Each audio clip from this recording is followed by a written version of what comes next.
नहीं करेंगे तब तक हम अच्छे विचार इस मस्तिष्क में नहीं ला पाएंगे और हमारे मन में विचार अच्छे नहीं आएंगे, हम सद्विचार से सोचेंगे नहीं, तब तक हमारे जीवन का कल्याण होना संभव नहीं। इसलिए इन्होंने जो ज्ञान रूपी गंगा गांव-गांव बहा रहे हैं, इन्होंने अपना यूं समझ लो कि घर बार छोड़ा जैसा ही है। ये एक प्रकार से सन्यासी वनवासी टाइप, जैसे राम ने 14 वर्ष का वनवास किया था, हो सकता है इन्होंने कितने वर्ष किया है ये संकल्प तो इन्हीं को पता है। लेकिन हम इतना जरूर कहेंगे कि आज इस कलयुग में स्वार्थ रूपी इस काम माया में व्यक्ति इतना फंसा हुआ है कि वो घंटे भर का समय नहीं निकाल पाता है।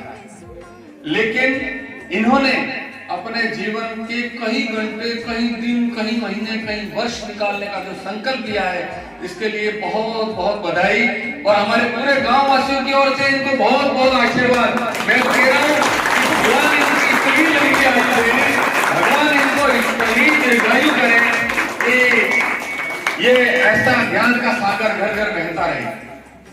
हम माचिस के ऊपर एक बुरादा जो होता है, चिंगारी छोटी सी होती है, लेकिन वो छोटी सी अंगार न जाने कितनी बड़ी ज्वाला को जन्म देती है। ऐसे ही हमारा जो यज्ञ होता है, इस यज्ञ में आपने देखा होगा कि घर में कहीं चूल्हे में एक मिर्ची पड़ जाए तो सबको एहसास करा देती है कि मैं मिर्ची हूं।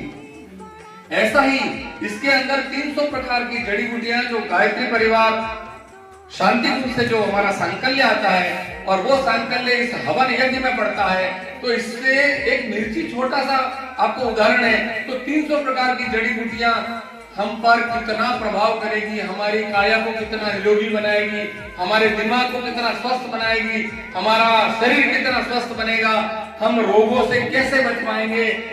यज्ञ ही एक ऐसा पर्याय है कि जिससे हम हमारे रोगों से बचते हैं, हम हमारे जीवन को सुधारते हैं, हमारी जो नैया है ये यज्ञ से ही पार होती है। गायत्री माता और यज्ञ पिता, और माता और पिता का आशीर्वाद जिन पर हो, भला इस दुनिया में वहां उस परिवार में, उस घर में किस वस्तु की कमी है। जिस घर में माता पिता की पूजा होती हो, माता पिता का सम्मान होता हो, तो वहां किसी प्रकार की धन दौलत की कोई कमी नहीं होती है। ओम गुरुदेव ने कल बताया था, मैं और आज बताता हूँ। ओम सुदाम मयम वरदाम वेद माता प्रचोदयताम पावनानि द्विजानम आयु प्राणः प्रजा पशु कीर्ति द्रविणम ब्रह्मचर्यम महयम तत्वा व्रत ब्रह्मलोकम। इसमें क्या क्या है? सारे प्रजा, यानी एक राजा बन जाए और उसके सामने प्रजा। द्रविणम यानी द्रविण कहते हैं धन को। पशु यानी आपके घर में दूध दही की नदियां बहती हो, ऐसा सुख भोग लो।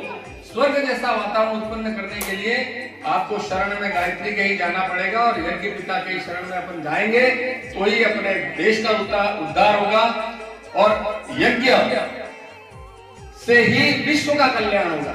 गुरुदेव ने कहा है कि विश्व का कल्याण अगर चाहते हो, पहले हम बदलेंगे, जमाना बदलेगा, हम सुधरेंगे, युग सुधरेगा, और जब हम सुधर जाएंगे तो गांव सुधरेगा, गांव सुधरेगा तो शहर और सिटी सुधरेगी, सिटी सुधरेगी तो देश सुधरेगा, देश सुधरेगा तो हम विश्व को सुधारने की मंगल कामना कर सकते हैं। और यह कामना वहीं से होगी, पहले हम अपने स्वयं अपने घर से शुरू करें।